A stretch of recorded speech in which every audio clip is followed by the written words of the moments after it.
ఉద్యోగం కోసం హైదరాబాద్‌లో అలాగే బెంగుళూరు లాంటి ప్రాంతాలకు వెళ్ళేటువంటి వాళ్ళు ఎంతోమంది ఉంటారు. కానీ కొంతమంది మాత్రం ఆర్థిక పరిస్థితులు బాగాలేక అనేక ఇబ్బందులు పడుతుంటా ఉంటారు.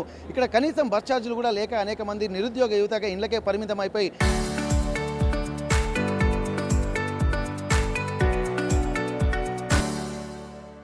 చదివిన చదువులు వ్యర్థమయ్యేటువంటి పరిస్థితులు కూడా చాలా ఏళ్ళుగా చూస్తున్నాం. అట్లాంటి నిరుద్యోగ యువతకు కూడా ఇక్కడ కంపెనీలనే తమ ప్రాంతానికి పిలిపించి ఇక్కడ నిరుద్యోగ యువతకు ఉపాధి మార్గం చూపించేటువంటి ఒక ప్రణాళికకు సిద్ధం జరిగింది. ప్రస్తుతానికైతే ఇక్కడ Hanumandla Jhansi TPCC vice president family charitable trust ఆధ్వర్యంలో కూడా జరగబోతున్నటువంటి మెగా జాబ్ మేళా పాలకుర్తి నియోజకవర్గ కేంద్రంలోనే జరుగుతుండడం ఇక్కడ చాలామంది స్థానికులు కూడా ఒక సంతోషం వ్యక్తం చేస్తున్న నేపథ్యంలో ఎంతోమంది యువతకు ఒక కాన్ఫిడెంట్ అయితే బిల్డప్ అవుతుంది.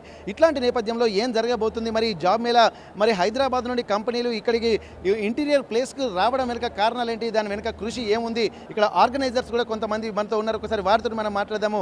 ఇప్పుడు రాబోయే రోజుల్లో కూడా యువత ఏఐ టెక్నాలజీ, ఆర్టిఫిషియల్ ఇంటెలిజెన్స్ ఒక ప్రపంచాన్ని శాసిస్తున్నటువంటి సమయంలో మరి ఎట్లాంటి ఉద్యోగ ఉపాధి కల్పన ఇక్కడ ఇక్కడ ఇక్కడ ఉంటుందన్నటువంటి విషయం కూడా తెలుసుకున్నటువంటి ప్రయత్నం చేద్దాం. ప్రస్తుతానికి ఆర్గనైజర్స్ మనతున్నారు.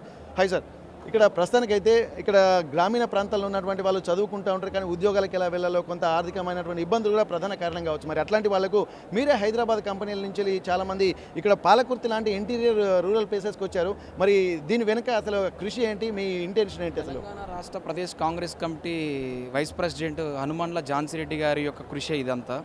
బహుశా మాది వెనకబడిన ప్రాంతం కాదు, రాష్ట్రంలోనే ముందుబడినటువంటి ప్రాంతం అని చూపించుకునేటువంటి ప్రయత్నంలో రాష్ట్రంలో ఉన్నటువంటి వివిధ కంపెనీలకి ఝాన్సీ రెడ్డి గారు బహుశా ఒక నెల సమయాన్ని కేటాయించి ఈ నెల రోజుల్లో ఆమె యొక్క కష్టాన్ని అంతా ఉపయోగించి అన్ని కంపెనీలకు అప్రోచ్ అయిపోయి ఆ కంపెనీలన్నింటినీ ఈ మారుమూల ప్రాంతం అని మీరు ఏదైతే భావిస్తున్నారో ఇది మారుమూల ప్రాంతం కాదు, రాష్ట్రంలో ఒక అభివృద్ధి చెందుతున్నటువంటి ప్రాంతం అని చూపించేటువంటి విషయంలో భాగంగా ఇక్కడ ఉన్నటువంటి నిరుద్యోగులకు అవకాశాన్ని కల్పించేటువంటి విషయంలో ఎక్కువ మందిని కంపెనీస్ని మొబిలైజ్ చేసి ఇక్కడ తీసుకొచ్చి జాబ్ మేళాని కండక్ట్ చేయడంతో పాటు ఇక్కడ ఉన్నటువంటి మారుమూల ప్రాంతంలో జీవించేటువంటి విద్యార్థులకి చక్కటి అవకాశాన్ని కల్పించేటువంటి ప్రయత్నంలో మా హనుమాన్ల ఝాన్సీ రాజేందర్ రెడ్డి గారి ట్రస్ట్ నుంచి ఈరోజు పనిచేయడం జరిగింది.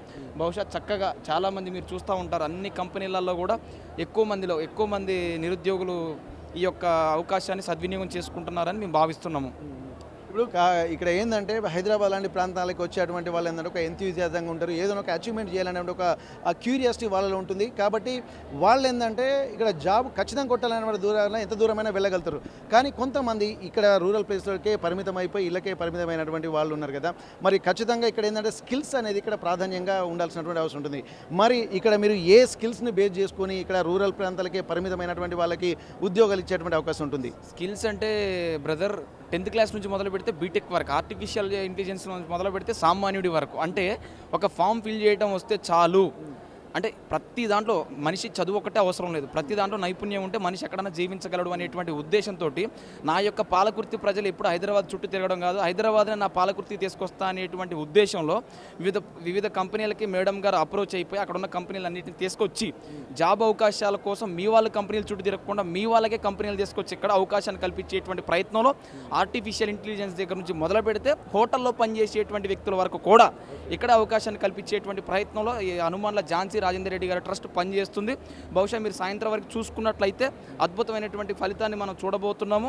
ఎక్కువ మందికి ఉద్యోగాలు కూడా వస్తాయి, ఎక్కువ మంది ఇంత ఎండలను కూడా కాదంటూ వచ్చి ఇన్వాల్వ్ అయ్యి ఈ యొక్క అవకాశాన్ని సద్వినియోగం చేసుకుంటున్నారని నేను అనుకుంటున్నాను. ఇప్పుడు మీరు చెప్పండి, ఇప్పుడు మొత్తం ఎంతమందికి ఇక్కడ రిక్వైర్మెంట్ మీరు చూపించబోతున్నారు, ఎంతమందికి ఉపాధి అవకాశం చూపించబోతున్నారు ఇక్కడ? ఎందుకంటే ఉదయం నుంచి మేము చూస్తున్నాము, మీరు కూడా ఏంటంటే ఒక క్యూరియాసిటీ మీకు ఉన్నటువంటి వాళ్ళకు కూడా ఏదో ఒక హెల్ప్ చేస్తున్నాము, లేకపోతే మేము కూడా ఒక భాగస్వాములు అవుతున్నటువంటి విషయాలు కూడా మీ పనితీరు చూస్తుంటే మాకు అర్థమవుతుంది. మరి ఎంతమందికి ఈ జాబ్ మేళ ద్వారా ఉద్యోగం వచ్చేటువంటి అవకాశం ఉంది ఇందులో? మీరు చూసుకున్నట్టయితే ఇక్కడ దాదాపు 35 నుంచి 36 కంపెనీస్ హైదరాబాద్ నుంచి తేవడం జరిగింది under guidance of Jhansi Reddy గారు. సో ఇక్కడ మీరు చూసుకున్నట్టయితే ఓవరాల్ 35 కంపెనీస్ నుంచి దాదాపు 9,000 మీద జాబ్ ఆపర్చునిటీస్ క్రియేట్ చేశామన్నమాట. మంచి క్యాండిడేట్ దగ్గర నుంచి కూడా చాలా మంచి రెస్పాన్స్ ఉన్నది, చాలామందికి ఆఫర్స్ కూడా కరెంట్లోనే రిలీజ్ చేస్తున్నారు. ఇది very good response and we are very much thankful for Jhansi Reddy madam to giving this opportunity. ఈ పాలకుర్తి ప్రజలకు ఇలాంటి ఉద్యోగ అవకాశాలు కల్పించడం అనేది చాలా గొప్ప విషయము. అది ఆమె మేడం గైడెన్స్ ప్రకారం ఇది మేము చేస్తున్నామండి. బ్రదర్, ఇప్పుడు మీరు చెప్పండి, ఇప్పుడు ఉద్యోగాలు అనేసరికి చాలా వరకు హైదరాబాద్ నుంచి కంపెనీలు వచ్చేసరికి సాఫ్ట్వేర్ అని చాలామంది అనుకుంటూ ఉంటారు. మరి ఏ సెక్టర్లలో మీరు ఆపర్చునిటీస్ కల్పించబోతున్నారు?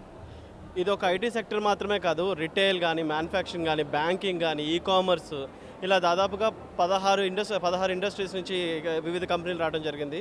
సో ఈవెన్ జాబ్ల వరకు చూసుకున్నా మీకు దాదాపుగా క్యాషియర్ నుంచి ఐటీ వరకు దాదాపుగా 52 జాబ్ల వరకు మేము ఇక్కడ ఓపెన్ చేయడం జరిగింది. సో ఇప్పుడే మా ఆనందం ఏంటంటే ఇప్పుడు యాక్చువల్గా చాలా కంపెనీల వరకు ఇక్కడే జాయినింగ్ లెటర్లు ఇచ్చేస్తున్నారు. అది మేము ఇప్పుడే తెలిసింది, మాకు చాలా ఆనందంగా ఉంది దానికి. ఇదంతా ఝాన్సీ రెడ్డి గారి కృషి. ఓకే, అంటే ఇప్పుడు ఆటోమేటిక్గా కొంతమందికి జాయినింగ్ లెటర్ ఇవ్వడం ఏంటంటే మీరు అనుకున్నటువంటిది సార్థకత వైపు అడుగులు వేస్తుంది. యా, అవును అవును అవును, యా. అది అందరు చాలామంది అంటే ఇప్పుడు మేము ఏమనుకున్నామంటే ఖచ్చితంగా కొన్ని రోజుల తర్వాత ఏదైనా ప్రోగ్రామ్ చేసి ఆఫర్ లెటర్ ఇద్దాం అన్నట్టు అనుకున్నాం మేము. కానీ ఇక్కడే ఇచ్చేస్తున్నారు కంపెనీలో, మాకు ఆనందంగా ఉంది దానికి. బ్రదర్, మీరు చెప్పండి, ఇప్పటి వరకు చూసినట్టయితే ఈ చాలా వరకు ఇక్కడ రూరల్ ప్లేస్ ఉన్నటువంటి వాళ్ళకి ఏంటంటే ఒక కాన్ఫిడెంట్ అయితే ఉంది, ఏదైనా ఒక చేస్తామన్నటువంటి ఆలోచన అయితే కనిపిస్తుంది. కానీ వచ్చినటువంటి వాళ్ళందరికీ కూడా జాబు రావాలన్నటువంటి గ్యారంటీ కూడా లేదు. మరి అట్లాంటి వాళ్ళు కూడా కొంత ఇబ్బందికరంగా వారి ఇక్కడ కూడా మనం ఫెయిల్ అయిపోయామని ఒక ఫీలింగ్ కూడా ఉంటుంది. మరి అట్లాంటి వాళ్ళకి ఏమైనా భరోసా ఇచ్చేటువంటి యాక్చువల్గా గ్రామీణ ప్రాంతాల్లో ఉండేటువంటి విద్యార్థులు కానీ ఎవరైనా ఏమనుకుంటారంటే వాళ్ళ యొక్క ఒక అపోహ ఉంటుంది, అరే నేను ఒక ప్రయత్నం చేస్తాను బహుశా అది వస్తో రాదు అనుకుంటారు. అందరూ విద్య దాంట్లోనే కాదు, ప్రతి విషయాల్లో అన్ని రంగాల్లో రాణించగలుగుతారు. అంటే గ్రామీణ ప్రాంతాల్లో ఉండేటువంటి వ్యక్తులు అందరూ గులకరాళ్ళు అనుకుంటారు, కానీ వాళ్ళు ఖచ్చితంగా వజ్రపురాళ్ళు. ఈరోజు బహుశా మీరు చూస్తే ఈ సోమేశ్వర్ అటువంటి ఫంక్షన్ హాల్లోనే వాళ్ళు హైదరాబాద్ నుంచి వచ్చి ఇక్కడ మీకు ఆఫర్ లెటర్లు ఇచ్చిపోతున్నారు మీ యొక్క పర్ఫార్మెన్స్ చూసి, అంటే వీళ్ళు వజ్రపురాలని మనం భావించవచ్చు. మా వాళ్ళు గులకరాళ్ళు కాదు వజ్రపురాళ్ళు అని అక్కడ పోరాటం చేసి తీసుకొచ్చినటువంటి 32 కంపెనీలకి ఇక్కడ మీకు వ్యక్తులు న్యాయం చేయగలుగుతున్నారంటే వాళ్ళు ఎక్కడ కూడా మేము చేయలేము అనేటువంటి బ్యాక్ఫైర్ మీకు ఎక్కడ కనిపించట్లేదు కదా. కష్టపడుతున్నారు, సాధిస్తున్నారు. ఈ వ్యక్తులు చాలా టాలెంటెడ్ ఉంటారు బ్రదర్. గ్రామీణ ప్రాంతం నుంచి వచ్చేటువంటి వ్యక్తులు అంత ఆశామాషి అనే వ్యక్తులు కాదు. వీళ్ళు ఏదైనా సాధించగల పవర్ ఉన్న వ్యక్తులు ఉంటారు. కాకపోతే వీళ్ళ యొక్క పవర్ని వెలికి తీసే దాంట్లో హనుమండ్ల ఝాన్సీ రాజేందర్ రెడ్డి గారి ఫౌండేషన్ ఉపయోగపడుతుంది. బహుశా ఇంత చక్కటి అవకాశం ఇంత పెద్ద మొత్తంలో ఖర్చు పెట్టుకొని ఆమె వ్యక్తిగతంగా ఈ యొక్క కాన్స్టిట్యున్సీ పేద ప్రజల యొక్క అభ్యున్నతి కోసం పోరాడడం అంటే సామాన్యమైన విషయం కాదు. అలాంటి వ్యక్తులను మీరు భవిష్యత్తులో ముందుకు రాణించగలిగితే చక్కటి అవకాశాలు, మంచి పేద విద్యార్థుల జీవితాలు బాగుపడడానికి ఆమె ముందడుగు వేయడానికి కూడా అవకాశం ఉంటుందని తెలియజేస్తున్నాను. ఓకే, ఇప్పుడు మీరు ఇదంతా ఈ ఎన్వైరన్మెంట్ అంతా చూస్తున్నారు, ఇక రూరల్ ప్లేస్, మీరు చాలా విషయాలు చెప్తున్నారు. దాంట్లో కూడా ఏంటంటే ఇప్పుడు జరుగుతున్నటువంటి ఈ సిచ్యువేషన్ మీరు చూస్తున్నారు. ఇప్పుడు ఉన్నటువంటి వాళ్ళలో ఇంటర్వ్యూలు ఫేస్ చేసిన తర్వాత జాయినింగ్ లెటర్స్ కూడా ఇప్పటికిప్పుడే ఇక్కడ ఇస్తున్నటువంటి నేపథ్యంలో రాబోయే రోజుల్లో పాలకుర్తిని ఏ విధంగా చూడొచ్చు ఈ నియోజకవర్గాన్ని? బహుశా ఇది వెనకబడిన ప్రాంతం అని కనకపోవడమే మంచిదేమో. అన్నిట్లలో ముందే ఉంది. 119 కాన్స్టిట్యున్సీలలో బహుశా ఇదే రేపు పొద్దున్నే పోటీ పడుతుందేమో కదా. హైదరాబాద్ నుంచి 38 కంపెనీలు వచ్చి ఇక్కడ ఆఫర్ లెటర్లు ఇస్తున్నారు. హైదరాబాద్లో కంపెనీ చుట్టూ తిరిగితే కానీ ఉద్యోగం రాని యొక్క కంపెనీని తీసుకొచ్చి ఇక్కడ కూర్చోబెట్టి ఆఫర్ లెటర్ ఇప్పిస్తున్నారంటే చక్కని తల్లి, చదువుల తల్లి ఝాన్సమ్మ దొరకడం వల్లే కదా మీకు యొక్క అదృష్టం. మరి ఇలాంటి అభివృద్ధిలో పోటీ పడుతున్నారంటే భవిష్యత్తులో ఈరోజు విద్యా రంగంలో, రేపు వైద్య రంగంలో, ఇంకా రేపు పొద్దున్న అభివృద్ధి రంగంలో, నీటి రంగంలో, లేకపోతే అన్ని రంగాల్లో కూడా ముందు రానిపించడానికి అవకాశం ఉంటుంది.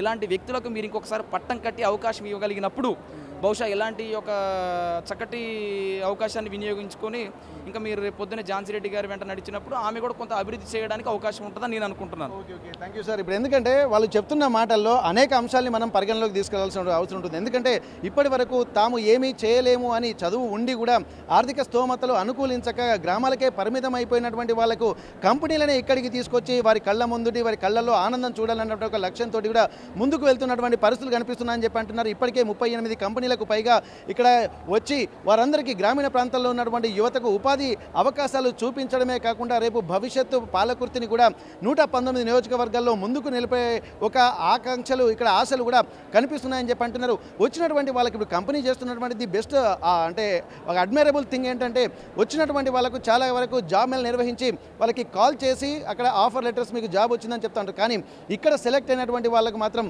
ఇక్కడే ఆఫర్ లెటర్ ఇవ్వడం అనేది కూడా ఇప్పటివరకు ఎవర్ బిఫోర్గా మనం చూడొచ్చు. అట్లాంటి ఒక ఎన్వైరన్మెంట్ని కూడా వచ్చినటువంటి ఉద్యోగ అంటే అభిలాషలో ఉన్నటువంటి వాళ్ళందరికీ కూడా ఒక కాన్ఫిడెంట్గా పంపిస్తున్నటువంటి పరిస్థితి. ఇట్లాంటి వాతావరణాన్ని కూడా ఇక్కడ ఝాన్సీ రెడ్డి గారు వారి యొక్క చారిటబుల్ ట్రస్ట్ నుంచి హనుమాన్ల ఝాన్సీ రాజేందర్ రెడ్డి చారిటబుల్ ట్రస్ట్ నుండి నిర్వహించడం అనేది కూడా ఒక గ్రేట్ ఆపర్చునిటీస్గా పాలకుర్తి నియోజకవర్గ ప్రజలు చెప్తున్నారు. ఇక్కడ పాలకుర్తి నియోజకవర్గ ప్రజలే కాకుండా చుట్టుపక్కల ఉన్నటువంటి వాళ్ళు కూడా ఎవరైనా రావచ్చు, స్కిల్స్ ఉన్నటువంటి వాళ్ళని అన్న విషయం కూడా ఇంతకుముందు ఝాన్సీ రెడ్డి గారు చెప్తున్నటువంటి పరిస్థితి. కానీ ఇట్లాంటి ఎన్వైరన్మెంట్ క్రియేట్ చేయడము, అందులో భాగస్వాములం కావడం కూడా ఇది మాకు కూడా ఒక ప్రివిలేజ్గా మేము భావిస్తున్నామని చెప్పి ఆర్గనైజర్స్ కూడా చెప్తున్నటువంటి పరిస్థితి. పాలకుర్తి నియోజకవర్గం నుండి కెమెరా పర్సన్ వంశీతో వెంకటరత్నం, RTV, వరంగల్.